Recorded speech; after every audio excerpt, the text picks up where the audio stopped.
Welcome, curious minds, to the deep dive. It's great to be diving in again. Absolutely.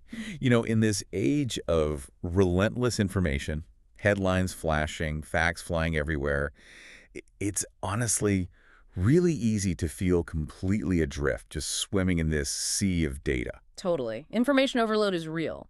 But what if there was a way to, cut through all that noise? Yeah. To genuinely connect the seemingly disparate dots and emerge not just informed, but actually insightful, maybe with a surprising fact or two to share. Well, that's precisely our mission today. We've meticulously curated a stack of sources. We've got cutting-edge research, in-depth reports, timely news analyses. A really solid stack this time. Exactly. And we're going to unpack the most important nuggets of knowledge and insight for you. Think of this as your shortcut to understanding the bigger picture. Yeah, maybe served with just enough context and hopefully a dash of wit to keep you hooked. That's the plan. Okay, so today we're taking a truly global snapshot. We're venturing from the intricate dance of international alliances all the way to the latest mysteries of the cosmos. We'll touch on the accelerating pace of tech innovation and also the pressing challenges facing, our planet and our societies. And we'll explore how these seemingly separate events are actually often deeply intertwined, hopefully offering you a richer, more connected understanding of the forces shaping our present and our future. Couldn't have said it better. Okay. Okay, let's unpack this. Because the world isn't just happening, it's unfolding in some really fascinating ways. Right, let's begin our journey looking at how the global stage is being reshaped. We're diving into the shifting sands of alliances, conflicts, high-stakes diplomacy. A lot happening there. Always. Our first stop takes us to Beijing, China, for a spectacle that was, let's say, far more than just a historical commemoration. Indeed. We're talking about China's recent grand military parade in Tiananmen Square. Now, ostensibly, it marked the 80th anniversary of Japan's surrender in World War II. Right, that was the official reason. But our sources make it abundantly clear this was fundamentally a potent display of China's rapidly growing military might. I mean, if you saw the images... Hard to miss. Exactly. We're talking about their absolute latest weaponry. Things like advanced nuclear-armed missiles with near-global reach, sophisticated air defense lasers that could, frankly, redefine aerial warfare. Oh. Brand new hypersonic weapons, capable of those unprecedented speeds and even innovative sea drones. The underlying message was unmistakable. A declaration of strength. Absolutely. A declaration of national strength and deterrence projected to the entire world. It signals China's robust presence as a major global power. And what really amplified that message, I think, beyond just the hardware, was the guest list, wouldn't you say? Oh, definitely. This wasn't just any parade. Yeah. The presence of Russian President Vladimir Putin and North Korean leader Kim Jong-un, that elevated it into a major geopolitical event. Completely. And what's perhaps even more intriguing, as you hinted, is that for Kim, it marked his daughter, Kim Jong-il's, very first public appearance outside of North Korea. Which is huge, right, in that context. It's massive. That single detail, her public debut, really fueled widespread speculation. Is she a potential successor? What does this mean for the dynastic future of the North Korean regime? It's never just a family trip. Never. It's a carefully calculated move on a carefully chosen international stage. Such an appearance is never accidental in North Korea. It's always part of a larger narrative being constructed, both for domestic audiences and, crucially, for international ones. So the insight here is that these aren't just leaders meeting. They're staging their narratives, crafting a global image that, benefits their strategic goals. Precisely. They're playing to the cameras, both literally and figuratively. And Chinese President Xi Jinping himself delivered a powerful kind of dual message during the event, didn't he? He did. He declared that the world faces this critical choice: peace or war. A stark choice. Very stark. While simultaneously asserting China's crucial role in making, securing, and protecting peace. Now, this rhetoric, combined with that raw military showcase, was seen by many analysts as a subtle or perhaps, not so subtle critique of other nations' approaches. Like who? Well, some sources interpreted it as a particularly pointed swipe at former U.S. President Donald Trump's often confrontational style in international relations, suggesting a preference for a different global leadership paradigm, perhaps one led by Beijing. Interesting framing. Asserting peace while showing off weapons. It's a classic power move. And this gathering unequivocally highlighted a deepening alliance among these nations. Consider this. Putin publicly commended North Korean soldiers. Right, for aiding Russia in Ukraine. Exactly, Yeah. specifically in the defense of the Kursk region. And in a clear reciprocal gesture, Kim Jong-un pledged to do everything to assist Moscow. So more than just symbolic support. Much more. Our sources report growing military cooperation. There's talk of North Korea sending approximately 15,000 troops and significant military supplies to Russia for the conflict. 15,000, that's substantial. It is, and the exchange, according to intelligence analysts, is believed to involve Russia providing advanced military technology to North Korea in return. Quid pro quo. Seems like it. So, despite former U.S. President Trump's dismissal of a conspiracy between the three nations as just jest, Yeah, I remember that quote. these leaders are clearly solidifying a united front. And it signals a significant shift toward a truly multipolar world order, one that directly challenges the existing, rules-based international order, often dictated by Western powers. So the implication here is that these nations aren't just resisting the current global power structure. No, they're actively building an alternative with Yeah. shared interests that seem to transcend traditional geographic or ideological divides. The real insight. They see the current system as failing them or constraining them, and they're building their own bloc. Okay, so we've seen this clear display of power and alignment from Beijing. Let's move on from that and turn our attention to the persistent demands and the elusive search for peace in the Ukraine war. Turkish President Erdogan has been active again, trying to mediate. Yes, that's been a consistent role for Turkey. Erdogan has been engaged in discussions with both Russian President Vladimir Putin and Ukrainian President Volodymyr Zelensky. Any breakthroughs? Well, according to Erdogan, while both leaders expressed an openness to dialogue, they are not yet prepared to actually agree on a summit. So, talking about talking, maybe. Still, better than nothing. Perhaps. And if we connect this to the bigger picture, Turkey has historically played this crucial, often underappreciated role. They facilitated that vital grain corridor, remember? Right, that was huge for global food supplies. And they've conducted significant prisoner exchanges. So these efforts offer a persistent glimmer of hope for future negotiations. It highlights Turkey's unique position, a NATO member, but with strong ties to both Moscow and Kyiv. The delicate balancing act. Very. And the key insight here, I think, is that true mediation often happens quietly, behind the scenes, away from the big pronouncements. Sometimes it's the less obvious players who hold the most leverage for de-escalation. But Russia's conditions for peace, Yeah. they've remained remarkably firm, haven't they? Russian Foreign Minister Sergei Lavrov has been pretty explicit about Moscow's non-negotiables. Oh, absolutely explicit, for what he calls a sustainable peace. Lavrov emphasized that any resolution must address Russia's security concerns. Which includes? Well, from Moscow's perspective, that includes the unequivocal acknowledgement of Russia's territorial gains, specifically Crimea and several eastern regions of Ukraine, which Russia claims to have annexed. That's a huge sticking point for Ukraine, obviously. A fundamental one. He also demanded Ukraine's commitment to a neutral and non-aligned status, pointing back to its 1990 Declaration of Independence, Okay. and guaranteed rights for the Russian-speaking population. He criticized Ukraine for what Moscow perceives as a cultural crackdown against Russian identity and language. So it's not just territory, it's identity, culture, security guarantees. Exactly. The implication here is that Russia views this not merely as a territorial dispute, but as this broader existential security question and a cultural battle. That makes any compromise incredibly difficult for either side. These conditions represent a fundamental chasm that any peace talks would somehow need to bridge. And Putin, speaking from that parade in China, reiterated a potential willingness to meet Zelensky in Moscow, if common sense prevails, was his phrase. Right, always with a condition. But he also made it very clear he's prepared to resort to force, if necessary.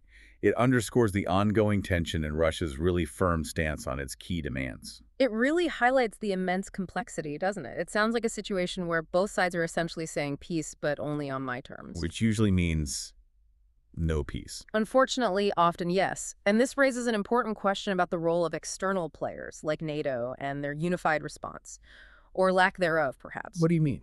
Well, one American analyst, Whitaker, has critiqued NATO's lack of political will to take decisive action in Ukraine without strong American leadership. The leadership question. Exactly. He highlighted that despite Europe's collective capability, they have the troops, the resources, there's a perceived unwillingness to act independently. This poses significant challenges for a unified stance. And internal divisions, too. Big time. Consider Ursula von der Leyen's plans for a multinational European force post-conflict. They were, frankly, summarily dismissed by German Defense Minister Boris Pistorius. Why? Pistorius asserted that the European Union currently lacks the jurisdiction in security matters to actually implement such a plan. It really underlines the internal divisions within the alliance. So, talk of collective security, but maybe not the structure or will to back it up. It suggests that for all the talk, individual national interests and legal frameworks can still seriously complicate a unified, decisive response, the real insight. For a truly robust European defense capability, deep structural and political reform is needed, not just, aspirations. Okay. As this global stage continues to shift and, frankly, fragment, let's talk about India's really intriguing position. They seem to be maintaining strategic autonomy, deftly defying pressure from various sides. It's a fascinating example, yeah. How a nation can chart its own course in this rapidly changing world order. So what's the latest there? Well, Moscow and New Delhi are deep in negotiations for additional S-400 surface-to-air missile systems. India previously purchased 5 of these advanced systems back in 2018 for about $5.4 billion. And they use them strategically. Very strategically, primarily to secure their air bases, particularly during heightened confrontations with their neighbor, Pakistan. Makes sense. And Russia is also eyeing sales of its cutting-edge Su-57 fighter aircraft, with ambitious plans for local production in India in collaboration with Hindustan Aeronautics Limited. So deepening military ties despite everything else going on. Absolutely. This whole scenario reinforces India's significant reliance on Russian military tech. About 60% of its current arsenal is either Russian-made or designed. Wow, 60%. It's a huge number. The implication here is that India clearly prioritizes its defense needs and its long-standing strategic partnerships over external political pressures. They maintain a very pragmatic approach to national security. And what's particularly noteworthy and, a point of contention for some is how India is navigating U.S. trade sanctions against Russia, especially on oil. Right. Russian Foreign Minister Lavrov actually publicly praised India for resisting U.S. pressure to stop buying Russian crude oil. Even with tariffs. Even with Washington imposing a substantial 50% punitive tariff on those imports? Lavrov described the U.S. actions as a betrayal of the very principles of free trade. Strong words. Very strong. But India held firm. They did. And regardless of the rhetoric, this showcases India's unwavering commitment to its own trade principles and its ability to maintain strategic economic alliances, even under significant external pressure from a major global power like the United States. It definitely complicates Western efforts to isolate Russia economically. Massively. It highlights the complex, interconnected economic interdependencies at play in the current global climate. India's actions here aren't just about, getting cheap oil. It's more strategic than that. It's about asserting its independent foreign policy and economic sovereignty. It's a bit like watching a master chess player navigate multiple boards at once. India is playing a very sophisticated game, balancing its needs with global pressures. Much to the chagrin of some Western powers, I imagine. No doubt, who perhaps prefer a simpler world map. The real takeaway: economic interdependence, particularly in energy, often trumps geopolitical alignment for many, many nations. Okay, let's shift our gaze now. We've looked at these intricate geopolitical maneuverings, the urgent issues here on Earth. Let's turn towards the boundless realm of the cosmos. My favorite part. I know. Time for unlocking cosmic secrets and pioneering the future of space.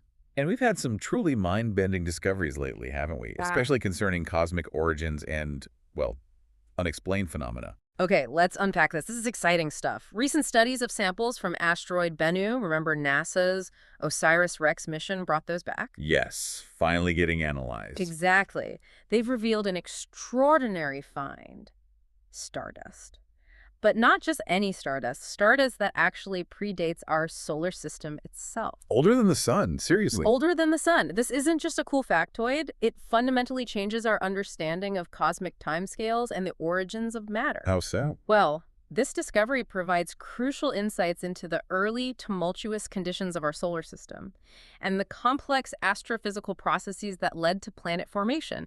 Think of it like finding the original ancient building blocks of life as we know it. Wow. Literally millions of years before our own star, the sun, even ignited.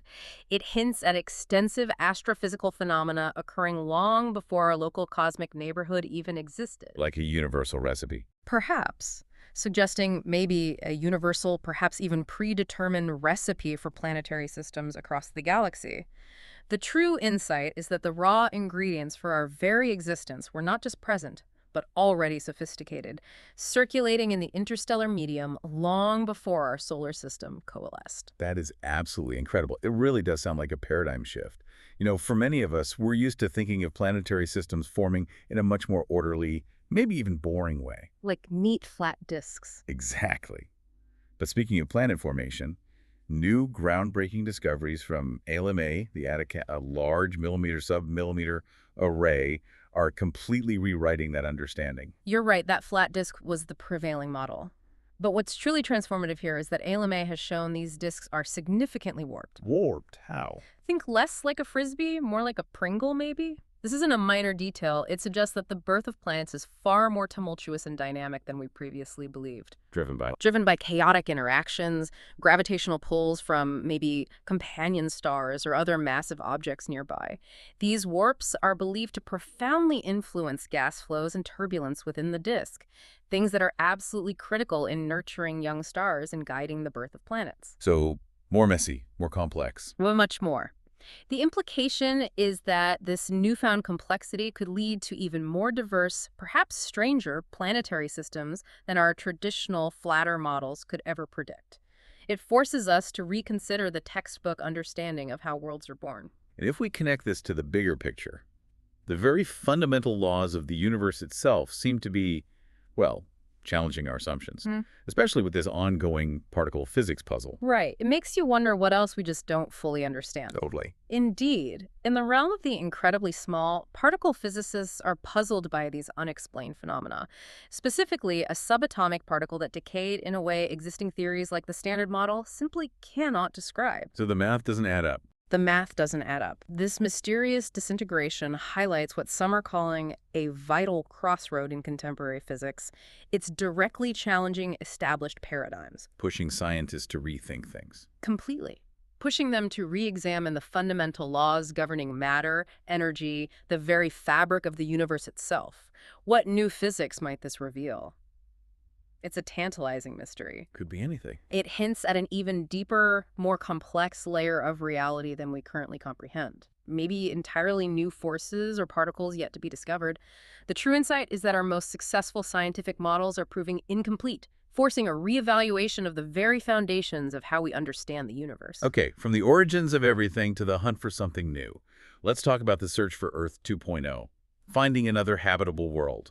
Astrophysicists are proposing a radical new design for telescopes, which sounds, well, distinctly untraditional. You got it. They're proposing, wait for it, rectangular telescope. Rectangular what? Well, traditional circular telescopes often struggle enormously to filter out the overwhelming brightness of the host star.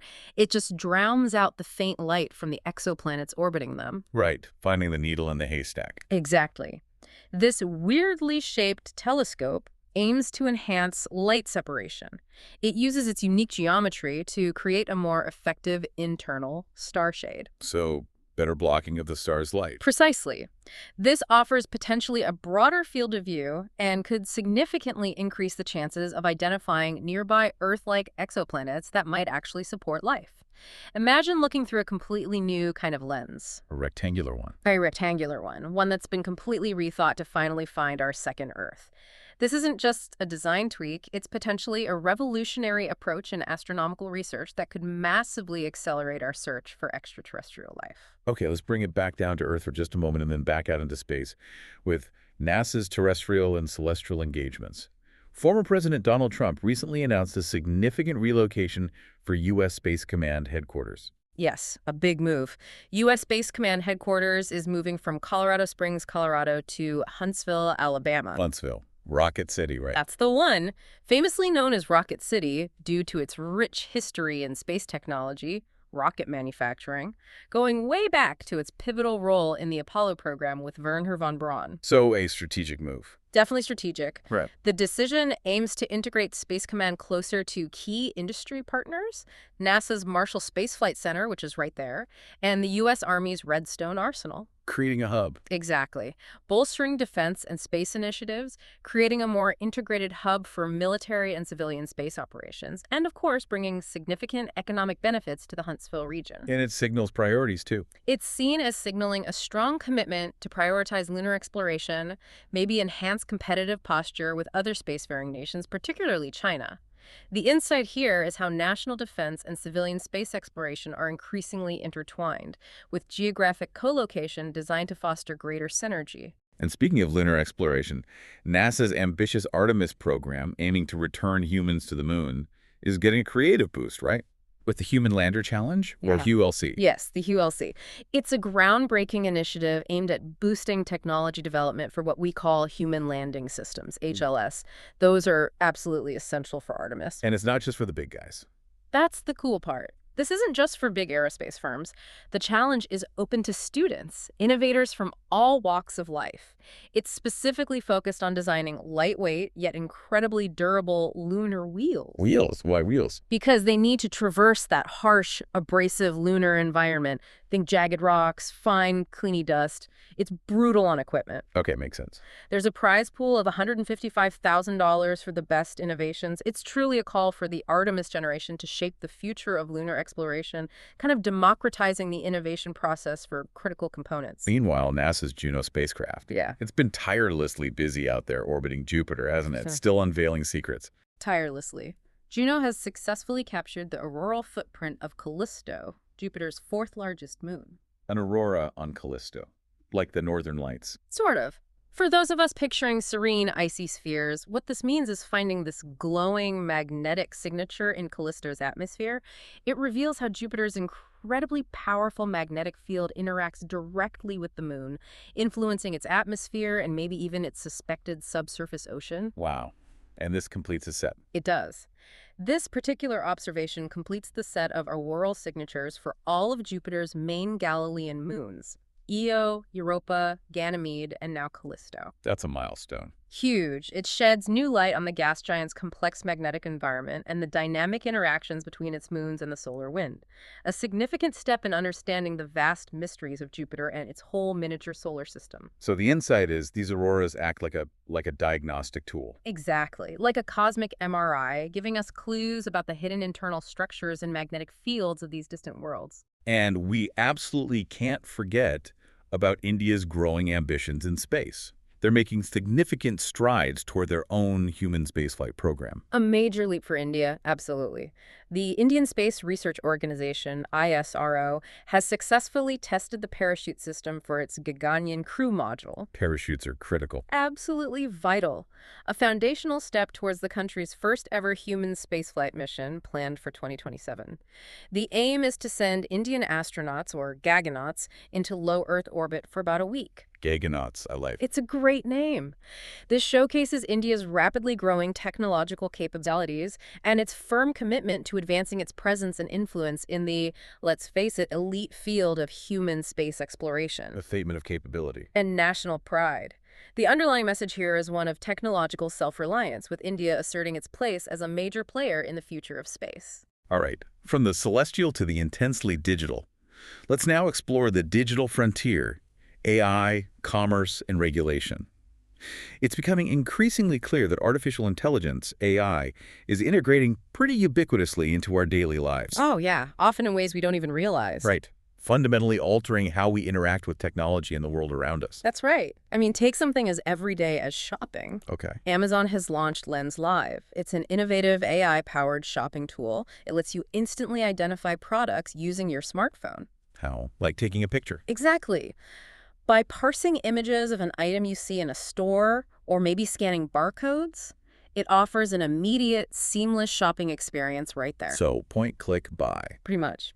Amazon CEO Andy Jassy emphasizes this is part of a broader strategy to integrate AI across all aspects of the company, enhancing customer experience, optimizing those complex inventory management systems. It's revolutionizing the blend of online and offline retail, isn't it? Truly. Making the entire world a kind of shoppable catalog.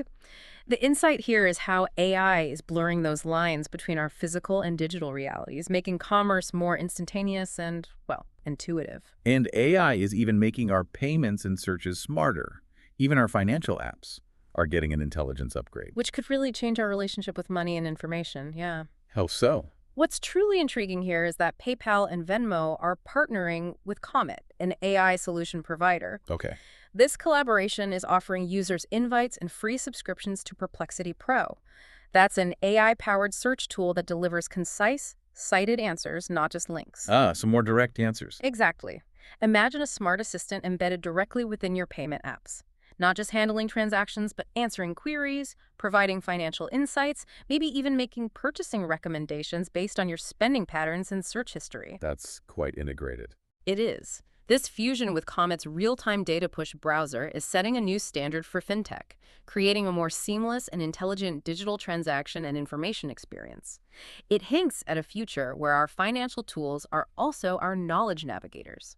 It's even impacting how we consume and create content, allowing for more personalized and interactive experiences. Netflix, for example. Yeah, Netflix has updated its Moments feature. It gives you even greater, more granular control over scene clipping in shows and movies. So you can grab just the right snippet. Precisely. This enhancement allows for precise editing of start and end points, which not only deepens viewer engagement, but also smartly leverages user-generated content for promotion and viral sharing. So users become marketers. In a way, yeah. It reflects evolving trends where users actively interact with media, creating their own narratives and snippets rather than just passively consuming it. The insight is that AI isn't just about generating content, it's about empowering users to become co-creators and curators, fostering a deeper, more personal connection with the media they love. Now, in the world of coding, a field traditionally seen as highly human-centric, AI is profoundly enhancing software development. In very tangible ways, yeah. Fundamentally changing how developers work. Give me an example. Okay, Warp. It's a pioneering AI coding tool. It has introduced new diff tracking features. Diff tracking, meaning? It allows developers greater visibility and fine-grained control over the AI coding agents. It provides detailed comparisons of file contents and code differences that are easy to understand. So you can see exactly what the AI changed. Exactly. It directly addresses issues common during AI-generated output, like subtle errors or unexpected changes. It makes coding more efficient and collaborative. So AI is a co-pilot, not a replacement. That's the key. The true power here is that AI isn't replacing developers, but rather augmenting their capabilities. Acting as a powerful co-pilot that streamlines the development process, helps navigate the complexities of modern coding environments. Allowing humans to focus on the bigger picture stuff. Precisely. Higher-level design, problem-solving, the creative aspects. And what about understanding online behavior? We heard about two remarkably young entrepreneurs making waves. Indeed. Two Stanford dropouts, aged just 20 and 22. They've raised an impressive $5 million from top-tier venture capitalists like Y Combinator and General Catalyst. Wow, for what? Their mission: to study online behavior using what they call Vision AI, sophisticated software that interprets visual information like images and videos, much like humans do. Okay, potential applications. Huge. This innovative approach could revolutionize industries from marketing, giving unparalleled insights into how users react to visual content, all the way to security, by detecting anomalies in online interactions. There are ethical concerns, right? Absolutely. It raises important ethical considerations about privacy, data security, a crucial aspect to navigate as this powerful technology advances. The insight here is the accelerating pace of innovation, driven by young talent, but also that inherent tension between technological capability and societal responsibility. And speaking of ethics, there's clearly a growing demand for ethical AI, especially for younger users. The latest version of a major AI model even introduced parental controls. Yes, GPT-5. Launched just last month, August 7th, 2025. It's a state-of-the-art multimodal AI model. And the parental controls. A key feature, and one that really highlights a growing societal concern. They're specifically designed to empower parents to oversee their teenagers' conversations with the AI. Particularly on sensitive topics. Exactly. Especially crucial for sensitive topics like mental health, where AI interactions could potentially be misunderstood or misused. This move highlights a broader demand for ethical AI usage, particularly for vulnerable young users, as AI interactions become an increasingly common part of their daily lives. So the implication is? As AI becomes more integrated into our social fabric, the need for safeguards and responsible development is paramount. It's shaping not just technology, but also family dynamics and child protection. Now let's turn to big tech under the legal lens. Google's recent antitrust battle. That was a highly anticipated ruling. It certainly was. Could have reshaped the digital landscape. So what was the outcome? Did they break it up? No breakup. In the ruling, U.S. District Court Judge Amit P. Mehta decided that Google will not be forced to break up its massive search business. So Google won. Not entirely off the hook, the judge imposed several significant remedies, prohibiting Google from those exclusive agreements that limit market access for competitors. Like the default search deals. Exactly, and enhancing transparency in its proprietary algorithms and business practices. So mixed reactions. Very mixed. Some, particularly Google's defenders, see it as a lenient outcome. Others, primarily its critics and competitors, view the imposed oversight as a significant step towards a fairer competitive environment. I mean, we're talking about a company controlling over 90% of U.S. online searches. It's huge dominance. Massive. The real insight here is that regulators are really struggling to find that balance between fostering innovation and curbing monopolistic practices in this fast-evolving tech sector. These remedies represent an attempt to chip away at Google's market dominance without fundamentally altering its core business model. Okay, moving on to the next wave of innovation. There's a new quantum computing unicorn on the scene. Yes, IQM Quantum Computers. It's a Finnish company specializing in superconducting quantum technology. They've achieved that coveted unicorn status, valued over $1 billion after securing over $300 million in Series B funding. That's serious money for quantum. Very serious. This positions them as a leading player in European quantum computing. They have ambitious plans to expand into North America and Asia.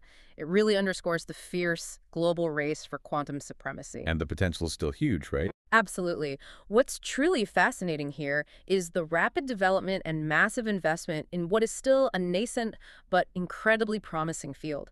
Quantum computers have the potential to perform computations far beyond classical systems, revolutionizing everything from drug discovery and materials science to financial modeling and AI itself. Oh, it's not just about one company getting big. No, it's about the entire industry maturing at an almost exponential rate. And speaking of futuristic tech becoming mainstream, self-driving robotaxis. They're rolling out into more cities. They are. Waymo, definitely a leader in autonomous vehicles, is significantly expanding its robotaxi services, now launching in Denver, Colorado, and Seattle, Washington. Using what kind of vehicles? Customized Zeekr-made vans. This expansion follows their successful and generally well-received operations in places like San Francisco and Phoenix, Arizona. And they have big ambitions. Huge. This is part of Waymo's goal to reach 100 cities by 2028. It signals the growing acceptance and integration of self-driving technology into urban mobility. So the implication is sci-fi becoming reality. Rapidly moving that way. From concept to everyday reality, with all the societal shifts in transportation, urban planning, labor markets, everything that will entail. It's a fascinating experiment in how technology can fundamentally alter our daily routines. And finally, in the relentless march of tech innovation, Apple. The iPhone 17 is set to be unveiled very soon. Always a huge event, captures global attention. After months of intense speculation, leaks. Expectations are incredibly high for the iPhone 17. It'll be unveiled alongside its Pro and Air models on September 9th, 2025. What are the rumors? What's expected? Well, speculation suggests enhanced camera technology may be rivaling professional equipment, advanced processing capabilities with a new chip, naturally, a larger, more immersive display perhaps, significantly improved battery life, always a hope, Definitely. and a potential shift to Wi-Fi 7 connectivity, offering unprecedented speeds. So continuing that legacy of pushing mobile tech forward. Exactly. The insight here is how these incremental technological advancements, year after year, fundamentally change how we communicate, work, interact with the digital world, influencing everything from social behavior to business practices. It's not just a phone, it's become a cultural touchstone. Okay, so we've navigated the complex, often tense currents of global power and the breathtaking pace of technological innovation. But as we grapple with these very human, very earthly dynamics, our attention also has to turn to the urgent challenges facing our home planet itself. And its inhabitants, yeah. Exactly. Let's delve into planetary health and humanitarian response, because Earth is changing, and so too must our understanding and our actions. We certainly have to. Let's begin with climate change, visible impacts, and policy responses. We've been tracking iceberg A23A, remember that one? Absolutely massive. Bigger than London, wasn't it? Initially, yes, larger than Greater London. This colossal iceberg, it actually capped from Antarctica way back in 1986. Wow, that long ago. That long ago. And it's now rapidly melting in the South Atlantic. Scientists from the British Antarctic Survey describe it as rotting on its way out. Large chunks are shearing off. Creating hazards. Significant hazards for shipping lanes, yeah. And raising specific concerns for wildlife, like the vital penguin colonies on South Georgia Island. They rely on krill in those waters, and this meltwater could disrupt that. And is this linked to climate change? Well, iceberg calving is a natural process, but the increasing rate of such events and the sheer scale, like with A23A, that's believed by many scientists to be influenced by human-induced climate change. It's prompting significant scientific scrutiny and concern for polar ecosystems. So the takeaway is, Even decades-old ice, seemingly detached from immediate warming, is now succumbing to the broader climatic shifts. It demonstrates the long-term, delayed impacts of global warming. and speaking of glaciers, those in the Pamirs Mountains, the roof of the world, once considered a climate refuge, right? Because of their altitude and historical stability, yeah. Yeah. But now they're showing alarming signs of declining resilience. Which is critical because Because these glaciers provide a lifeline. Vital water to millions of people across arid regions of Central Asia. New data from the Kyzyl Glacier, a key indicator, reveals that persistent snowfall shortages are directly influencing glacier stability, leading to accelerated melting. the implications are dire then. Absolutely. Their decline threatens severe water scarcity in downstream communities. It heightens the potential for conflicts over increasingly precious water rights, and it can alter regional weather patterns in unpredictable ways. It raises that deeply troubling question. How long can these vital resources sustain populations if current trends continue unabated?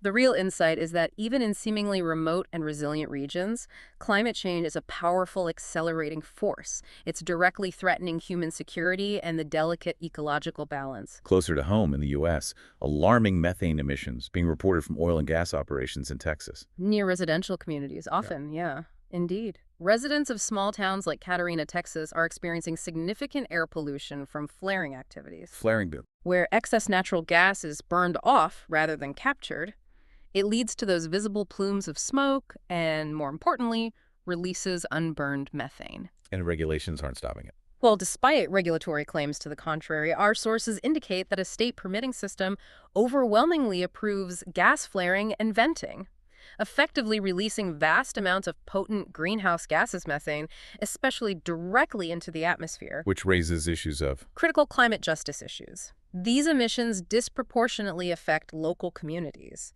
and serious environmental concerns, especially given recent regulatory rollbacks under the previous administration that diminished oversight of methane emissions. The key takeaway: economic activity, when unchecked by robust environmental regulation, can lead to localized health crises and global climate impacts simultaneously. And in the Democratic Republic of the Congo, the DRC, an urgent environmental crisis is unfolding. Gully erosion. Reaching catastrophic levels, yeah, it's truly devastating. In the last 2 decades, nearly 3,000 massive gullies have emerged across the DRC, How big are we talking? some growing to the size of studio apartments or even small houses, literally swallowing homes and critical infrastructure. Yearly, around 12,000 Congolese residents lose their homes and livelihoods. What's causing it? Directly linked to increasingly heavy rainfall, likely exacerbated by climate change, but also poor land management practices and rapid, often unplanned, urbanization. It highlights the severe consequence of both climate change and inadequate planning. Leading to displacement. Widespread displacement of families, profound economic disruption. The tragic irony is that it's often the most vulnerable communities with the fewest resources who bear the brunt of these escalating environmental disasters. And policy responses to climate change, like the European Union's new carbon pricing system. They're raising complex questions about social equity. That's right. The EU is implementing a new emissions trading system, ETS2. It's specifically for buildings and road transport, aiming for climate neutrality by 2027. So putting a price on carbon for homes and cars. Essentially, yes. This system will impose a carbon price, which is almost certainly going to increase costs for households and transport across the EU. But isn't there help for vulnerable people? There's supposed to be. A quarter, 25% of revenues generated will go to a social climate fund, the SCF, designed to mitigate impacts on vulnerable populations. However, progress in actually distributing these funds is uneven among member states. Raising concerns that That without robust and equitable national plans for the SCF, ETS2 could effectively act as a regressive tax, disproportionately affecting low-income households who spend a larger percentage of their income on heating and transport. The core insight. Climate policy, while essential, must be designed with social justice at its heart, or it risks creating new and deepening existing inequalities. Okay, beyond climate, our sources highlight several really critical humanitarian crises demand an urgent action. First, a devastating earthquake recently struck Afghanistan. Truly tragic. A powerful earthquake claimed over 1,400 lives, injured more than 3,100 people. Rescue efforts are severely hampered. About what? Blocked roads. Blocked roads, persistent aftershocks, especially in remote, mountainous communities where rescuers have to trek for hours on foot, often with limited equipment. The Taliban government has issued an urgent appeal for international aid. Is aid getting through? The UN is dispatching assessment teams, distributing essential supplies like food and shelter. But the situation is dire. Many survivors remain trapped under debris, often in freezing conditions. The insight. In regions already struggling with political instability and poverty, natural disasters just amplify human suffering exponentially, creating incredibly complex challenges for aid organizations. Another critical humanitarian situation Yeah. unfolding tragically in Gaza. The UN issuing grave warnings of a potential lost generation. A very grave warning, yes. Regarding the profound education crisis in Gaza, an estimated 600,000 children are currently out of school due to the ongoing conflict. It's 100,000. It's staggering. Amidst severe humanitarian challenges, widespread destruction of infrastructure, lack of resources, the UN fears these children risk becoming a lost generation, deprived of essential skills, knowledge, hope for the future. The long-term impact. Devastating. There are urgent calls for international intervention and sustained support to prevent this, especially as reports highlight children growing up amidst not just war and starvation, but also profound emotional trauma and mental health crises.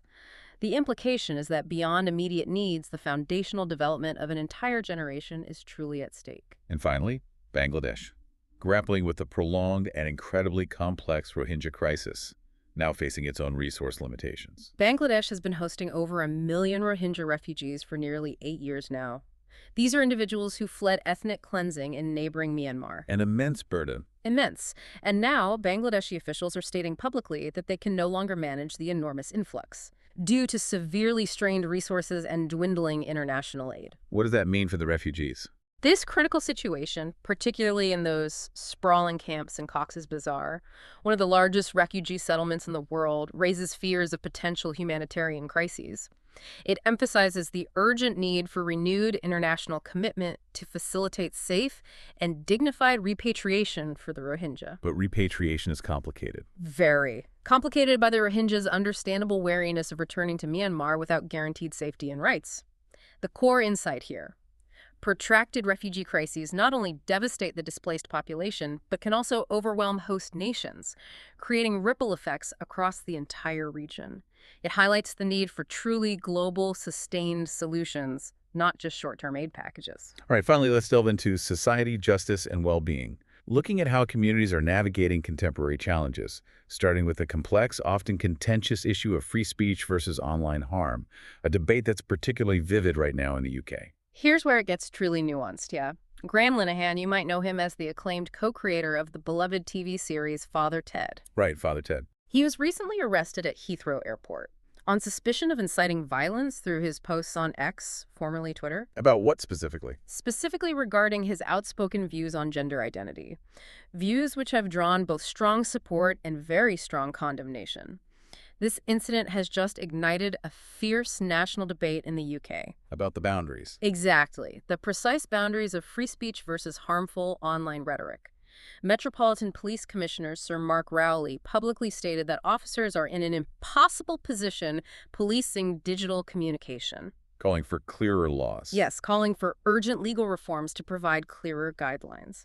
Aiming to balance public safety with fundamental civil liberties. The insight here. As our communication increasingly moves online, the traditional legal frameworks for speech are proving inadequate. Leading to tension. Constant tension between protecting individuals and upholding the right to expression.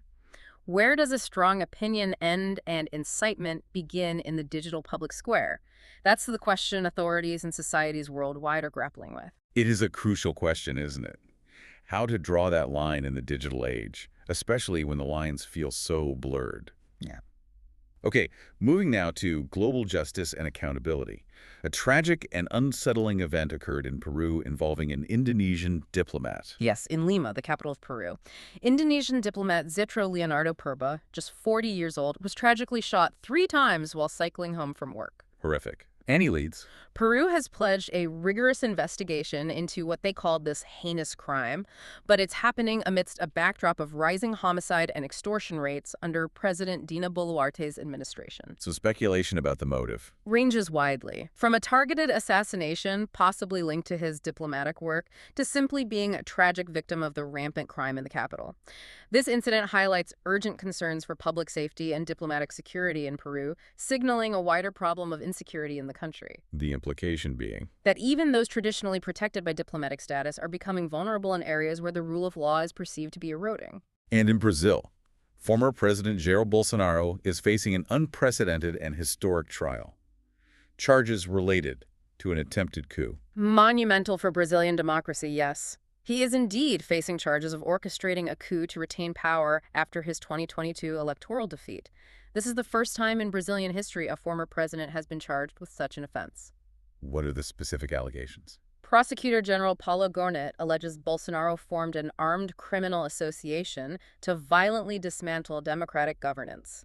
If convicted, he could face over 40 years in prison. Huge implications then. Immense, not only for Bolsonaro's political future, potentially ending his public career, but also for the resilience of Brazil's democratic institutions, which have definitely been tested in recent years. And it's drawing international attention. Of course, including former U.S. President Trump labeling the charges, perhaps predictably, as a witch hunt. The real insight here: how established democracies, even mature ones, continue to face existential threats from within, and how the pursuit of accountability for political actions is a fundamental pillar of maintaining democratic norms. The ongoing hunt for Nazi-looted art, a somber legacy of World War II, also brought a remarkable recovery recently. A remarkable recovery indeed. The lost Dutch painting Portrait of a Lady by Frans Hals, believed to be worth millions. Wow. How was it found?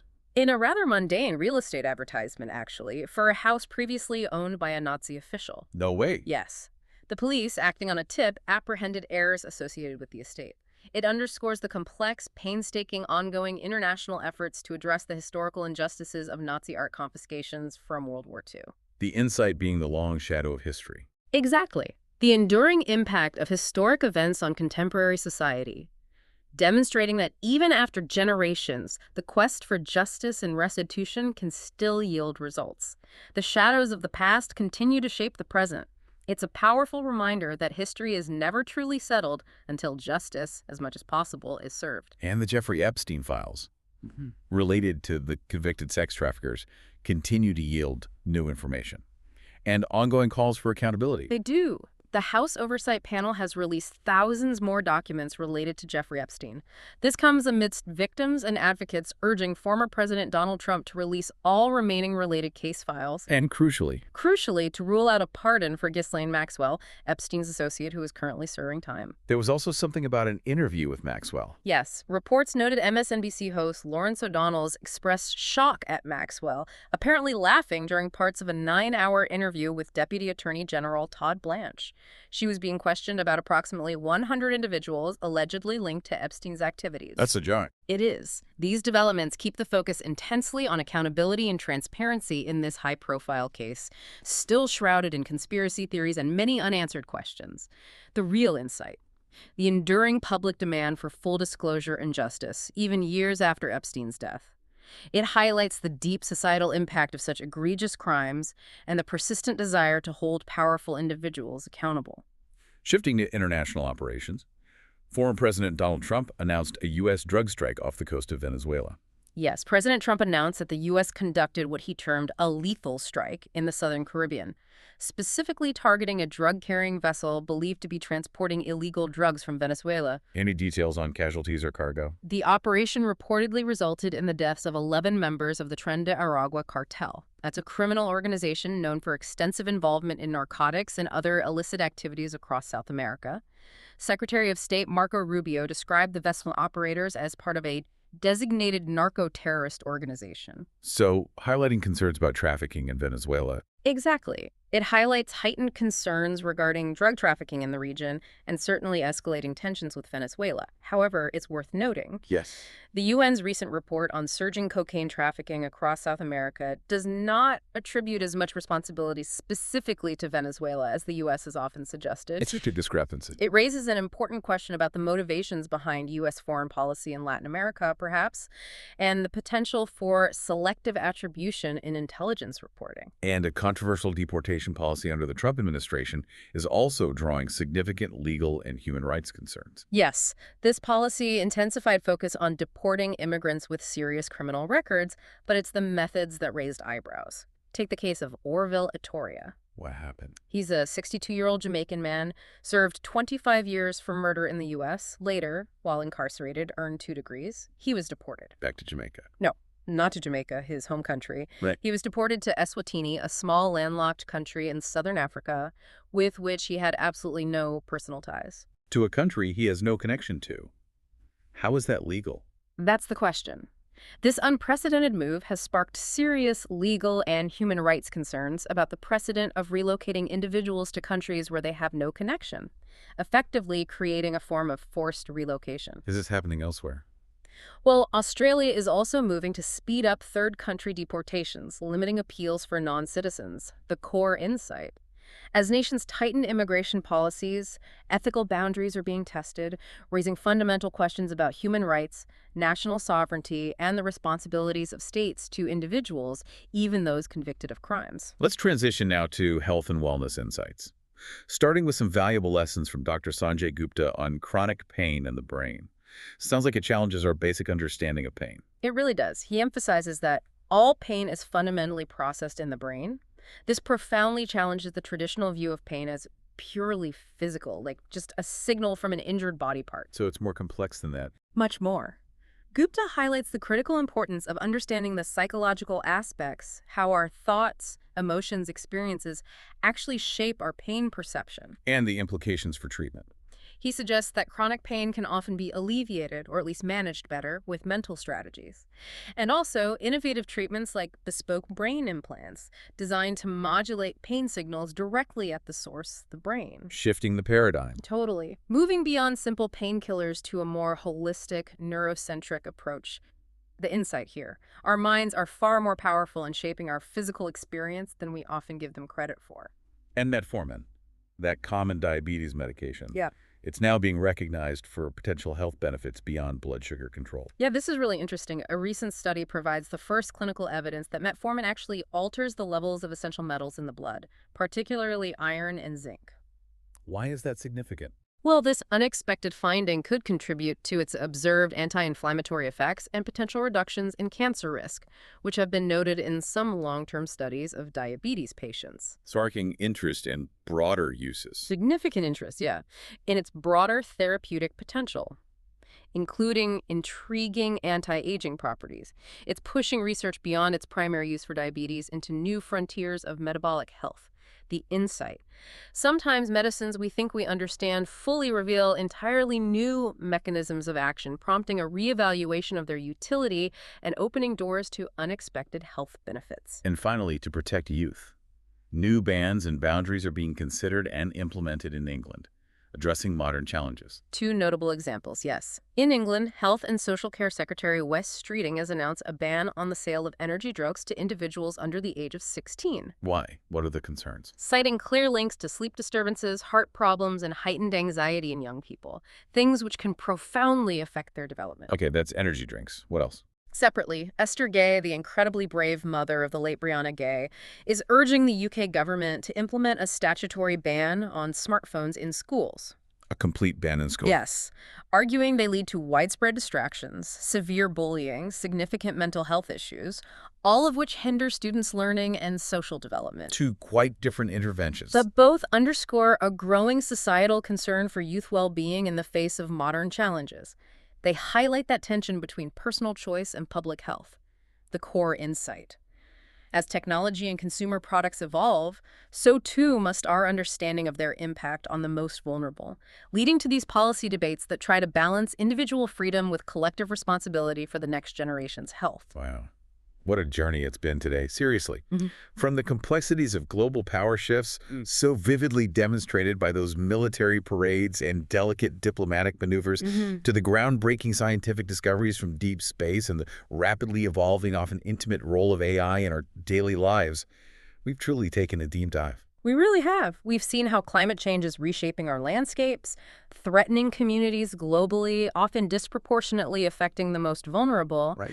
and how societies grapple with critical issues of justice, freedom, the well-being of their citizens in this constantly shifting legal and ethical landscape. Each piece of information, whether it's a cosmic mystery or a geopolitical development, is truly a thread in the rich, intricate tapestry of our interconnected world, revealing how events, though they might seem disparate, actually influence one another in surprising ways. So as we grapple with this immense amount of information shaping our world, maybe the final thought is, what responsibility do we each hold, not just in consuming the news, but in truly understanding the why behind the what? That's a great question. How does our individual curiosity contribute to the collective wisdom needed to navigate these complex futures? Exactly. And maybe. What will you choose to explore next as you connect these ever-unfolding dots?